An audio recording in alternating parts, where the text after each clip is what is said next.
एक बार महर्षि नारद जी वैकुंठ की यात्रा पर जा रहे थे।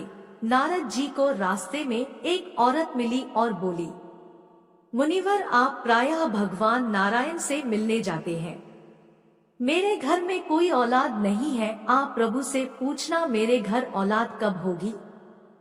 नारद जी ने कहा, ठीक है, पूछ लूंगा। इतना कहकर नारद जी नारायण नारायण कहते हुए यात्रा पर चल पड़े।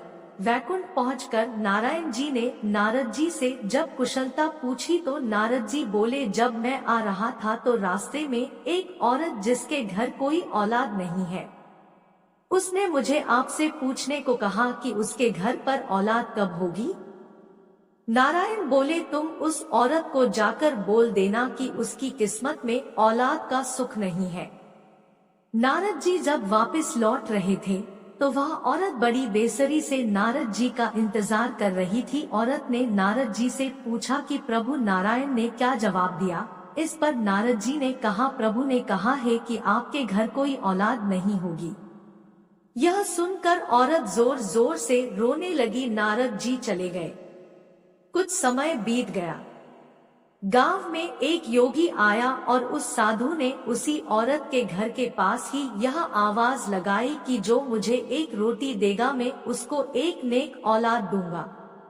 यह सुनकर वो बांझ औरत जल्दी से एक रोटी बनाकर ले आई और जैसा उस योगी ने कहा था वैसा ही हुआ। उस औरत के घर एक बेटा पैदा हुआ। उस औरत ने बेटे की खुशी में गरीबों में खाना बांटा और ढोल बजवाए। कुछ वर्षों बाद जब नारद जी पुनः वहां से गुजरे तो वह औरत कहने लगी, क्यों नारद जी, आप तो हर समय नारायण नारायण करते रहते हैं। आपने तो कहा था मेरे घर औलाद नहीं होगी। यह देखो मेरा राजकुमार बेटा। फिर उस औरत ने उस योगी के बारे में भी बताया। नारद जी को इस बात का जवाब चाहिए था कि यह कैसे हो गया। वह जल्दी जल्दी नारायण धाम की ओर गए और प्रभु से ये बात कही कि आपने तो कहा था कि उस औरत के घर औलाद नहीं होगी। क्या उस योगी में आपसे भी ज्यादा शक्ति है? नारायण भगवान बोले, आज मेरी तबीयत कुछ ठीक नहीं है, मैं आपकी बात का जवाब बाद में दूंगा, पहले आप मेरे लिए औषधि का इंतजाम कीजिए। नारद जी बोले, आज्ञा दीजिए प्रभु।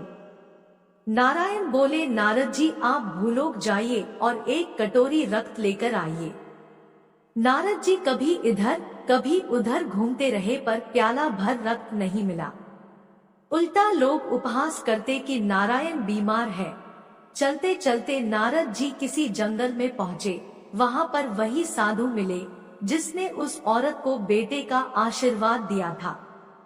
वो साधु नारद जी को पहचानते थे। उन्होंने कहा, अरे नारद जी, आप इस जंगल में इस वक्त क्या कर रहे हैं? इस पर नारद जी ने जवाब दिया, मुझे प्रभु ने किसी इंसान का रक्त लाने को कहा है। यह सुनकर साधु खड़े हो गए और बोले कि प्रभु ने किसी इंसान का रक्त मांगा है। साधु ने कहा, आपके पास कोई छुरी या चाकू है? नारद जी ने कहा कि वह तो मैं हाथ में लेकर घूम रहा हूँ। उस साधु ने अपने शरीर से एक प्याला रक्त दे दिया। नारद जी वह रक्त लेकर नारायण जी के पास पहुँचे और कहा, प्रभु आपके लिए मैं औषधि ले आया हूँ। नारायण ने कहा, नारद जी, यही आपके सवाल का जवाब है। जिस साधु ने मेरे लिए एक प्याला रक्त मांगने पर अपने शरीर से इतना रक्त भेज दिया, क्या उस साधु के आशीर्वाद देने पर मैं किसी को बेटा भी नहीं दे सकता? उस बाज औरत को आशीर्वाद आप भी तो दे सकते थे, पर आपने ऐसा नहीं किया। रक्त तो आपके शरीर में भी था पर आपने नहीं दिया। मनुष्य का भाग्य केवल प्रारब्ध से निर्मित नहीं होता, अपितु अच्छे कर्म और आशीर्वाद से भी प्रभावित होता है।